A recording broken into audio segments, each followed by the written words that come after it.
Welcome to my channel. இன்றைக்கி நம்ம கத்திரிக்காய் வச்சு எப்படி ஒரு சிம்பிளான பொரியல் செய்யலாங்கிறத பார்க்கலாம். ஒரு குறிப்பிட்ட காய்கறிகள் பார்த்தோன்னா நிறைய மருந்து அடித்து தான் அதை விளைவிக்க முடியும். அந்த லிஸ்ட்டில் கத்திரிக்காயும் ஒன்று. ஸோ இதை நம்ம வேக வச்சு வடித்து தாளிக்கிற மெத்தட் இன்றைக்கி நான் காமிக்க போகிறேன். வாங்க எப்படி செய்யலாங்கிறத பார்க்கலாம். பக்கத்து தோட்டத்திலேருந்து ஒரு பேக் ஃபுல்லாக பிஞ்சு கத்திரிக்காய் கொடுத்தாங்க. ஸோ கத்திரிக்காய் நிறைய கிடைக்கும்போது இந்த மாதிரி பொரியல் செஞ்சு சாதத்தோடு பிசைஞ்சு சாப்பிட்டா ரொம்ப டேஸ்ட்டாக இருக்கும். இந்த பிஞ்சு கத்திரிக்காய்களை நீல வாக்கில் சன்னமாக கட் பண்ணி தண்ணியில் போட்டுக்கோங்க. கத்திரிக்காய் கலர் மாறாமல் இருக்கணும்னா நம்ம எப்போவுமே தண்ணியில் போட்டுருவோம். ஒரு பாத்திரத்தில் தண்ணி கொதிச்சு வரும்போது நம்ம கட் பண்ணி வச்சுருக்கிற கத்திரிக்காய் இதில் சேர்த்துக்கலாம். கூடவே இதுக்கு தேவையான உப்பு, மஞ்சப்பொடி, மிளகு பொடி எல்லாம் 1/2 டீஸ்பூன் சேர்த்து கொஞ்சம் வேக வச்சுக்கலாம். ஒரு தட்டு போட்டு மூடி வேக வச்சோன்னா சீக்கிரம் வெந்துடும். இப்போ நம்ம கத்திரிக்காய் வெந்துருச்சான்னு செக் பண்ணி பார்க்கலாம். இந்த மாதிரி அமுத்தி பார்க்கும்போது 3/4 பதம் வெந்திருக்கும். இந்த ஸ்டேஜில் தண்ணியை சுத்தமாக வடிச்சிட்டு நம்ம கத்திரிக்காயை மட்டும் யூஸ் பண்ணிக்கலாம். தண்ணி வடித்த கத்திரிக்காயை ஒரு தட்டில் கொட்டி நல்லா பரப்பி விட்டுக்கோங்க.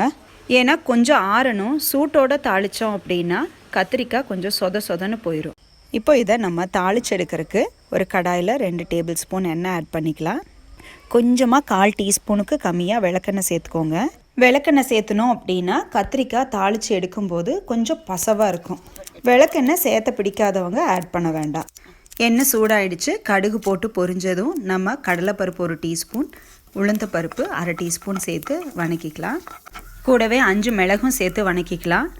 பருப்பு கொஞ்சம் பொன்னிறமாக ஆனதுக்கப்புறம் கட் பண்ணி வச்சுருக்கிற வெங்காயம், 2 பச்சை மிளகா, 1 வரமிளகா, கொஞ்சம் கருவேப்பிலை இது எல்லாம் சேர்த்து நல்லா வதக்கி விட்டுக்கலாம்.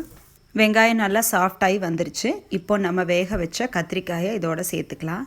ஃபஸ்ட்டு நம்ம இந்த காய்க்கு லைட்டாக தான் உப்பு மிளகு பொடியெல்லாம் போட்டிருக்கோம். இப்போ எவ்வளோ காரம் தேவையோ அதுக்கேற்ற மிளகு பொடி, மஞ்சள் பொடி, உப்பு சேர்த்து வணக்க போகிறோம்.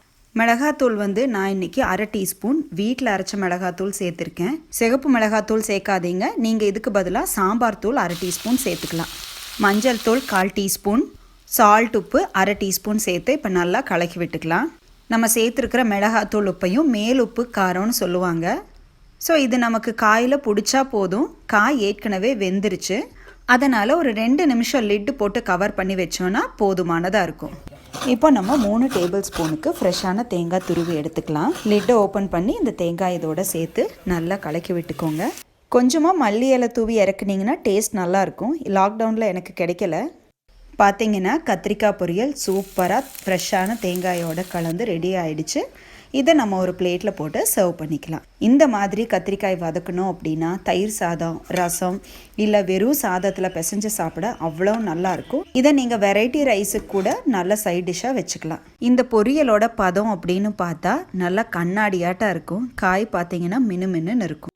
இந்த மாதிரி வேக வச்சு வடித்து தாளிக்கிற மெத்தடில் நீங்கள் கேஸ் ட்ரபிள் இருக்கிற காய்கள்லாம் யூஸ் பண்ணிக்கலாம். அதாவது அவரைக்காய், முட்டைக்கோஸ் இந்த மாதிரி காய்களை இந்த மெத்தடில் நீங்கள் தாளிக்கலாம். இது ஒரு சிம்பிளான மசாலா இல்லாத கத்திரிக்காய் பொரியல். இந்த ரெசிபி உங்கள் எல்லாருக்கும் யூஸ்ஃபுல்லாக இருக்கும்னு நினைக்கிறேன். இது போல் சிம்பிள் அண்ட் ஹெல்த்தி ரெசிபீஸ் பார்க்க என்னோடய சேனலை சப்ஸ்கிரைப் பண்ணுங்கள், ஷேர் பண்ணுங்கள். தேங்க்ஸ் ஃபார் வாட்சிங்.